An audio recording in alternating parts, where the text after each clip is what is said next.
Efisiensi anggaran. Dua kata itu kini menjadi topik hangat. Di satu sisi, ada yang mempertanyakan benarkah ini solusi untuk mengatasi pemborosan dalam APBN. Di sisi lain, ada pula yang menyambut positif mengingat APBN selama ini sering dinilai tidak efektif, boros, atau kurang optimal. Setiap orang tentu punya hak untuk menyampaikan pendapatnya. Namun yang lebih penting untuk digali adalah seperti apa sebenarnya rencana Prabowo. Kemana aliran dana ratusan triliun itu akan ditujukan? Apakah hanya sekedar untuk membiayai proyek-proyek besar? Untuk apa sebenarnya semua anggaran ini? Menarik untuk dibahas. Dalam pidatonya, Prabowo menyampaikan bahwa sebagian hasil dari efisiensi anggaran akan digunakan untuk membiayai program makan bergizi gratis (MBG). Dalam APBN 2025, program ini awalnya dialokasikan dana sebesar 71 triliun rupiah, namun kemudian mengalami sedikit pemangkasan menjadi 70,8 triliun rupiah. Selain itu, sekitar 325 triliun rupiah akan dialokasikan ke Badan Pengelola Investasi Danantara.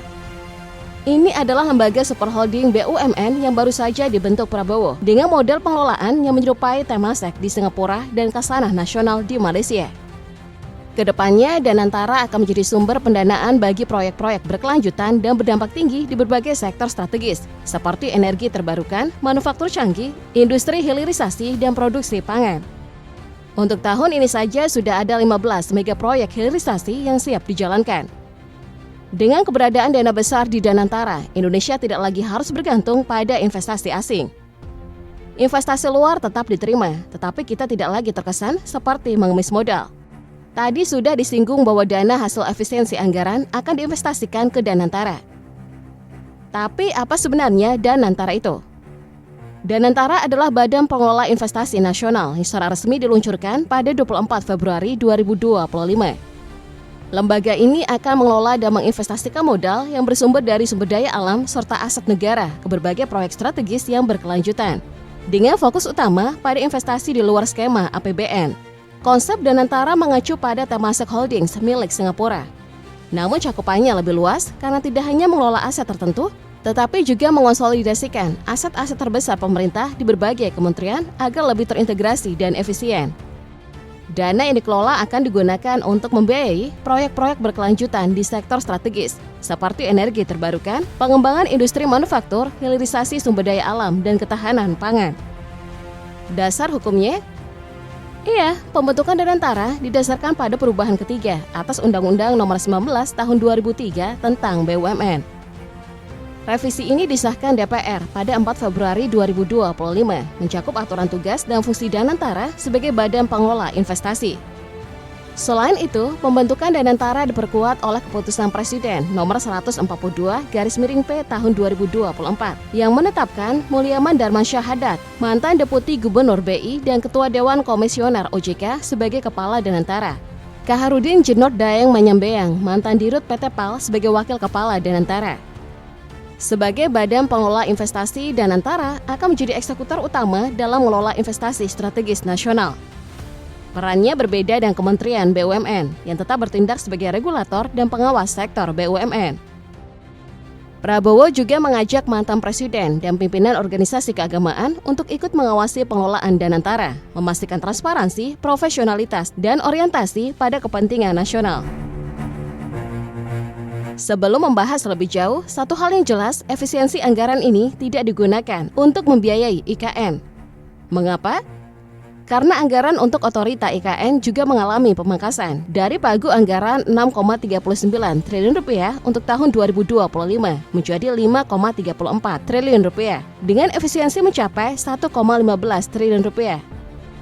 Dengan demikian, APBN saat ini tidak lagi difokuskan untuk pembangunan IKN. Lalu untuk apa efisiensi ini dilakukan? Target utamanya adalah mencapai efisiensi anggaran hingga 750 triliun rupiah yang akan dicapai dalam 3 tahapan utama. Putaran pertama sedang berjalan dengan nilai 300 triliun rupiah, berasal dari bagian anggaran Bendahara Umum Negara (BABUN).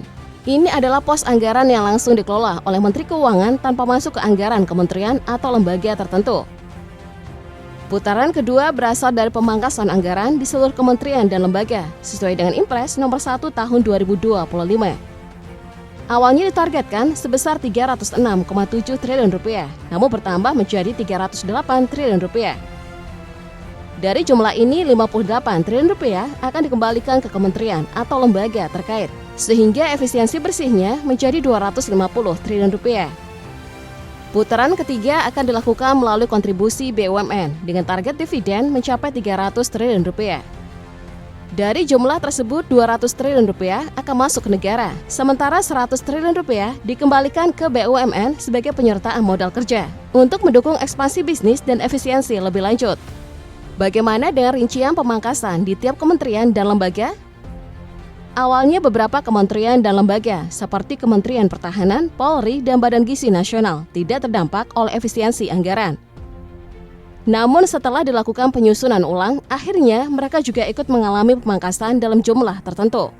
Setelah dilakukan rekonstruksi, anggaran Kementerian Pertahanan mengalami pemangkasan sebesar 26,99 triliun rupiah dari pagu awal 166,2 triliun rupiah. BPK terkena efisiensi sebesar 1,38 triliun rupiah dari pagu awal 6,15 triliun rupiah. Mahkamah Agung mengalami pemangkasan anggaran sebesar 5,43 triliun rupiah dari pagu awal 24,2 triliun rupiah. Sementara Kejaksaan Agung juga terkena efisiensi sebesar 5,43 triliun rupiah dari pagu yang sama. Untuk Polri, anggarannya dipangkas 20,58 triliun rupiah dari pagu awal 126,6 triliun rupiah. BPKP terdampak efisiensi sebesar 471 miliar rupiah. Sedangkan Badan Bergizi Nasional mengalami pemangkasan 200 miliar rupiah dari pagu awal 71 triliun rupiah.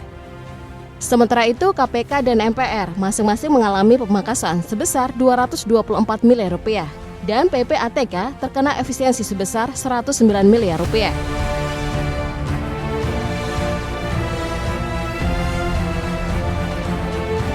Diharapkan Danantara menjadi penggerak utama pertumbuhan ekonomi Indonesia.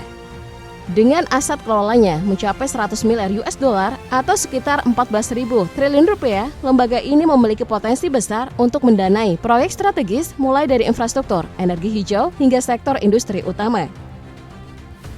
Jika dikelola dengan baik, inisiatif ini dapat mempercepat pertumbuhan ekonomi dan membuka lebih banyak lapangan kerja. Keberhasilan Danantara bergantung pada strategi investasi serta daya tariknya bagi investor global. Pemerintah perlu memastikan pengelolaan dana berjalan transparan dan profesional, sehingga kepercayaan investor dapat terus tumbuh. Selain itu, pengelolaan resiko investasi menjadi faktor kunci, mengingat skala dan kompleksitas proyek yang dibiayai. Namun, ada kekhawatiran soal transparansi pengawasan keuangan BUMN, seperti disoroti peneliti ICW Wana Alamsyah. Berdasarkan draft RUU BUMN terbaru, laporan keuangan tahunan hanya diperiksa oleh akuntan publik, sementara BPK dan BPKP hanya dapat melakukan audit jika diminta DPR atau dalam kondisi tertentu. Dengan investasi yang begitu besar, kondisi ini dianggap membuka peluang penyalahgunaan dana dan korupsi jika tidak diawasi ketat. Tantangan lain adalah potensi benturan peran antara Danantara dan Kementerian BUMN. Sebagai super holding, Danantara mengambil alih sebagian besar pengelolaan BUMN, sementara Kementerian BUMN hanya berperan sebagai regulator dan pengawas. Akibatnya, pengambilan keputusan strategis bisa menjadi lebih lambat, terutama dalam pengelolaan aset negara dan investasi besar karena harus melalui persetujuan dua pihak. Meskipun ada tantangan, kita tetap perlu optimis. Melalui kebijakan ini, pemerintahan Presiden Prabowo memastikan bahwa efisiensi anggaran bukanlah penghambat cita-cita, melainkan upaya memperkuat fondasi pembangunan nasional dengan penggunaan dana yang lebih produktif dan tepat sasaran. Langkah ini tidak hanya mengurangi beban keuangan negara, tetapi juga mendorong pertumbuhan ekonomi, memastikan setiap rupiah yang dibelanjakan memberikan manfaat maksimal. Pemerintah mengajak seluruh masyarakat untuk mendukung kebijakan efisiensi ini demi keberlanjutan pembangunan. Tidak perlu ada kekhawatiran, karena kebijakan ini dirancang agar kesejahteraan rakyat tetap menjadi prioritas utama. Dengan pengelolaan anggaran yang lebih efektif, berbagai program strategis dapat berjalan optimal dan memberikan dampak positif bagi kemajuan bangsa.